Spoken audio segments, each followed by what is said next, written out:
In this fourth part, we're going to talk about creative control that photographers have with their cameras. Sometimes you contrast being a photographer to being a painter. A painter can sit down with a canvas and a whole palette full of different paints, and they can be free to rearrange the subject. They don't have to portray it exactly the way they see it. They can change colors, they can blur certain things out. But photographers don't have quite that much ability with their camera, but we do have some things. One of them that you will learn about is called selective focus. Point and shoot photographer, somebody who is taking their cell phone out and pointing at something and taking a picture. As long as the subject is in focus, they're happy. They don't mind whether the background's in focus or out of focus. But a creative photographer has to be more intentional about it, what we call pre-visualizing a picture. And we might say to ourselves, that little flower there is quite a beautiful thing, but there's some trash behind it, so that needs to be out of focus. The flower in focus, but the trash behind it out of focus.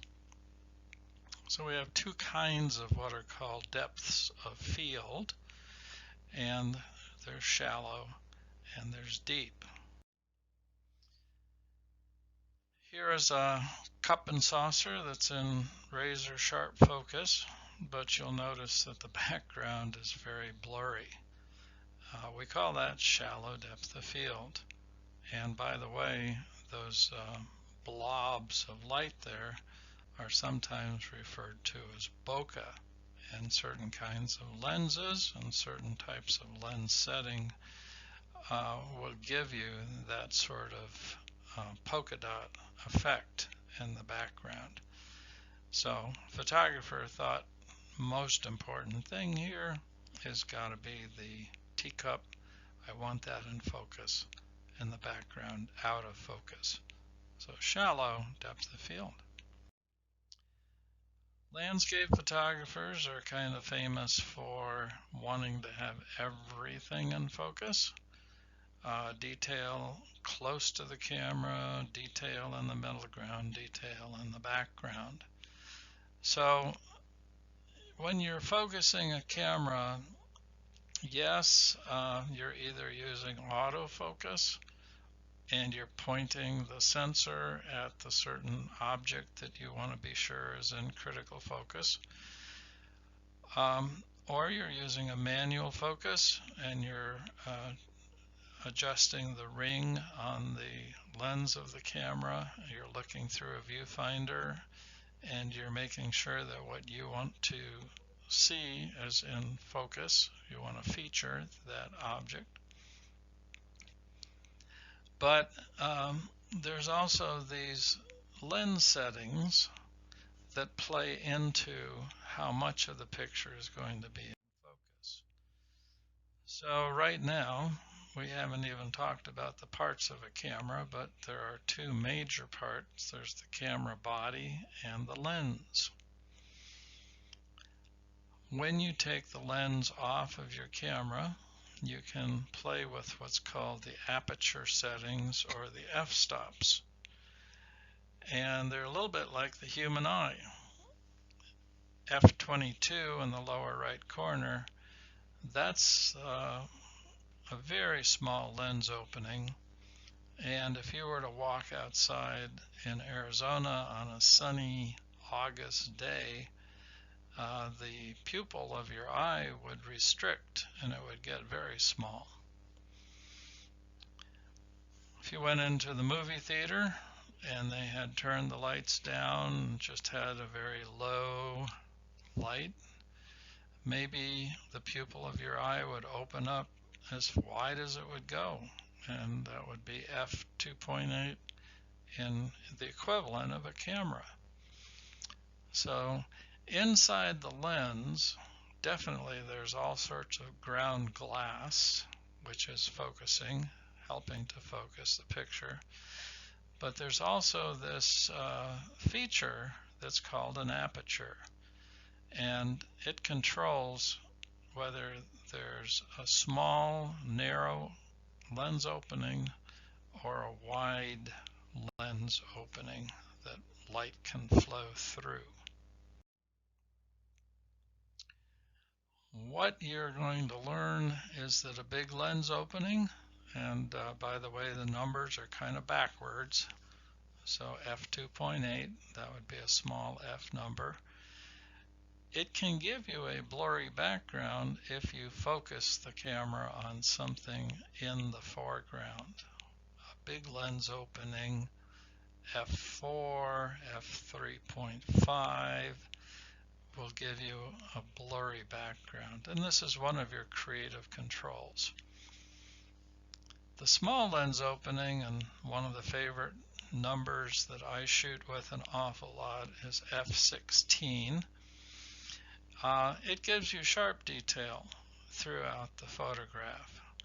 So when you use a small lens opening, f16, f22, f32, you can kind of assure yourself that you're going to get the best detail. So landscape photographers love small lens openings, and portrait photographers like to blur out the background, so they use big lens openings.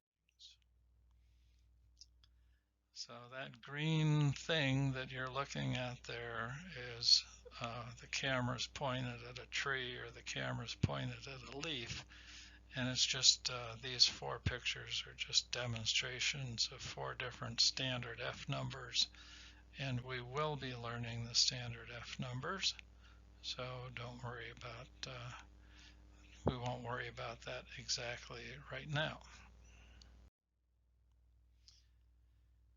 Control of motion, the illusion of motion in a still photo, that's another kind of magic.